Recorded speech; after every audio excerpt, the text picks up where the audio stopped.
سید المرسلین اما بعد. جو فلسفیوں سے کھل نہ سکا نقطہ وروں سے حل نہ ہو سکا، جو فلسفیوں سے کھل نہ سکا نقطہ وروں سے حل نہ ہو سکا، وہ راز ایک کملی والے نے بتلا دیا چند اشاروں میں. جناب صدر باوقار اور سامعین عالی مقام، آئیے ذرا 1450 سال پیچھے چلتے ہیں، جب دور پتھر کا تو نہ تھا مگر اس سے بھی بدتر تھا. ابن آدم قعر مذلت میں گر چکا تھا. دھرتی پر بسنے والے انسان انسانیت کو چھوڑ کر درندہ صفت بھیڑیے بنتے جا رہے تھے.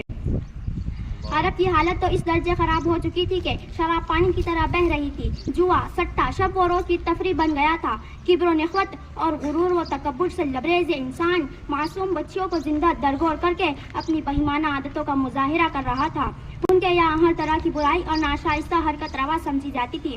ظلم و زیادتی، بغاوت و سرکشی، شقاوت و بربریت، نسلی و نسبی تفاخر، افعال رذیلہ کا ارتکاب، اپنے مقابل دوسروں کو حقیر و رذیل سمجھنا، معمولی باتوں پر فتنہ و فساد برپا کرنا، قتل و قتال، جنگ و جدال صدیوں تک جاری رکھنا ان کی فطرت میں داخل تھا. لیکن خالق کائنات اور مالک دو جہاں کو یہ سب منظور نہ تھا. اسی لیے اس نے اپنے پیغمبر تاجدار ختم نبوت محمد مصطفیٰ صلی اللہ علیہ وسلم کو بطور ہادی عالم مبعوث فرمانے کا فیصلہ فرمایا اور فاران کی چوٹیوں سے وحدت کی روشن کرنوں کو جاری و ساری فرمایا. کسی شاعر نے کیا خوب کہا ہے، کیسا انسان وہ پیدا ہوا انسانوں میں، کیسا انسان وہ پیدا ہوا انسانوں میں، خون توحید کو دوڑایا شریانوں میں. گونجا فاران سے جب نعرہ اللہ اکبر، گونجا فاران سے جب نعرہ اللہ اکبر، کھلبلی مچ گئی دنیا کے صنم خانوں میں.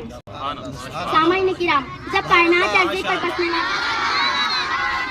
سامعین کرام جب کائنات عرضی پر بسنے والے انسانوں کو جو تہذیب و تمدن سے نہ آشنا تھے رسول کونین نے پیغام حق سنایا تو جانتے ہو کیا ہوا؟ کفر و شرک کی ظلمتیں، جہالت و حماقت کے اندھیرے، درندگی و بہیمیت کے چرچے، ظلم و زیادتی اور کبر و نخوت کی گھٹا ٹوپ تاریکیاں سب اپنا بوریا بستر لپیٹنے لگے. اور پھر عدل و انصاف، محبت و الفت، ہمدردی و خیر خواہی عام ہوتے ہوتے وہ وقت بھی آ پہنچا کہ آپ صلی اللہ علیہ وسلم کی تعلیم و تربیت نے اخلاق و کردار، اخلاص و الہیت اور ایمان و صداقت کا وہ پرچم عطا فرما دیا جو نہ کسی سے ڈگمگائے، نہ تھمے، نہ رکے.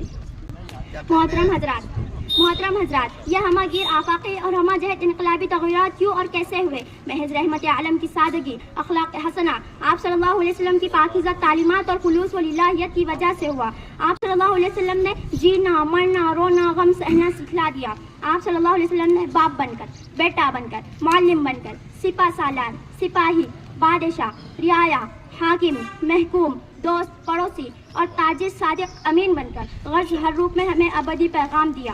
قوت عشق سے ہر پست کو بالا کر دے، قوت عشق سے ہر پست کو بالا کر دے، دہر میں اسم محمد سے اجالا کر دے. وآخر دعوانا الحمدللہ.